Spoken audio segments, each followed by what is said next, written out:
Bharat America trade deal, क्या ये सिर्फ एक ट्रेड डील है या किसी दबाव का नतीजा?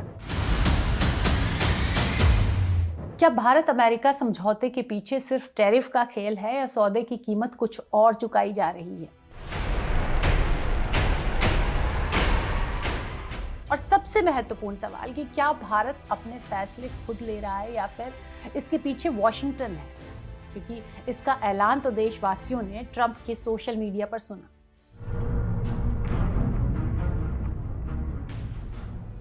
एनडीए नेताओं ने इस डील की जश्नबाजी तो कर ली, पीएम मोदी को माला पहना दी गई, लेकिन इस डील में है क्या? इस बात की जानकारी देश को ट्रंप अपनी सोशल मीडिया पोस्ट के जरिए बता रहे हैं। इसलिए सवाल तो उठना बनता है कि आखिर ये डील दोस्ती है या दोस्ती की आड़ में ट्रंप से मिल रहा आदेश। आइए इसे समझते हैं। इस डील की टाइमिंग को लेकर गंभीर सवाल खड़े हो रहे हैं। एप्स्टीन फाइल्स में पीएम मोदी के नाम की चर्चा तो हेडलाइंस में रही ही है, साथ ही एक बड़ी वजह के रूप में देखा जा रहा है अडानी का केस। इस केस में अडानी के लिए कई बार नोटिस भेजा गया, लेकिन इस पर किसी तरह का रिस्पॉन्स ना पाकर अमेरिका ने निर्णय लिया कि वो सरकार पर दबाव डालेंगे। लेकिन उधर अडानी ने एक और पैंतरा चला, एक वकील कर लिए। मजेदार बात यह है कि वो वकील वही वकील है जो ट्रंप का वकील है। तो कुल मिला के अब लग रहा है कि अमेरिका ने कई तरफ से सरकार को घेर लिया है, जिसके बाद ये डील हुई। तभी तो अमेरिका की अदालतों की अचानक सक्रियता, समन को मंजूरी और ठीक उसी समय पर भारत अमेरिका मेगा डील का ऐलान। इस टाइमिंग ने उन चर्चाओं को हवा दी है जिसमें कहा जा रहा है कि डील सिर्फ राजनीतिक और कूटनीतिक दबावों का नतीजा तो नहीं। क्या एप्स्टीन फाइल्स में पीएम मोदी को लेकर आगे होने वाले संभावित खुलासों को रोकने का दबाव था? क्या अडानी को सॉफ्ट हैंडल करने के बदले रणनीतिक समझौते हुए? क्योंकि भले ही इन चीजों की आधिकारिक पुष्टि ना हो, लेकिन वजन इतना जरूर है कि सवाल उठता है।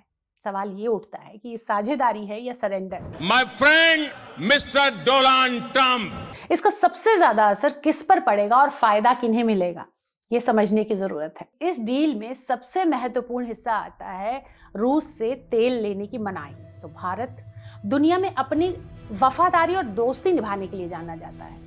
दशकों पुराना भारत रूस रिश्ता सिर्फ व्यापार का नहीं रहा, ये सबको पता है, क्योंकि भरोसे और रणनीतिक साझेदारी का रिश्ता रहा है। तो मुश्किल वक्त रूस भारत के साथ खड़ा रहा और भारत ने भी हमेशा संतुलित विदेश नीति अपनाई। लेकिन अब डोनाल्ड ट्रंप खुले मंच से कहते हैं कि भारत रूस से तेल नहीं खरीदेगा, बल्कि अमेरिका और वेनेजुएला से खरीदेगा। तो सवाल उठता है कि हम सस्ता रूसी तेल छोड़कर महंगा तेल क्यों लेंगे?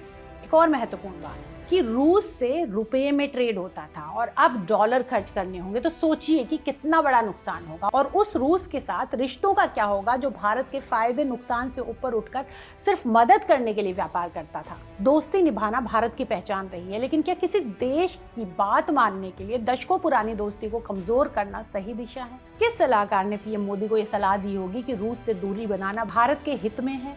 अब जो एक और गंभीर बात सामने आ रही है कि कृषि और डेयरी सेक्टर प्रभावित होंगे। तो भारत ने इससे पहले कभी इन क्षेत्रों में किसी तरह का समझौता नहीं किया। भारत अपने किसानों के, पशुपालकों के और मछुआरे भाई बहनों के हितों के साथ कभी भी समझौता नहीं करेगा। लेकिन अमेरिकी कृषि मंत्री और अधिकारी खुले तौर पर कह रहे हैं कि ये डील अमेरिका के कृषि उत्पादों के लिए भारत के विशाल बाजार को खोलेगी और इससे अमेरिकी गांवों को, उनके किसानों को पैसा आएगा। सवाल ये है कि भारत के गांवों में क्या आएगा? किसानों और पशुपालकों का क्या होगा? कॉर्पोरेट फार्मिंग वाले अमेरिका के सस्ते उत्पाद अगर भारत के छोटे किसानों और सहकारी डेयरी सिस्टम से टकराएंगे तो असर करोड़ों लोगों की रोजी रोटी पर पड़ेगा। इस डील में बातें तो कई हैं, लेकिन फिलहाल जो समझ में आ रहा है उसमें देश के लिए ये डील बिल्कुल भी फायदेमंद नजर नहीं आती।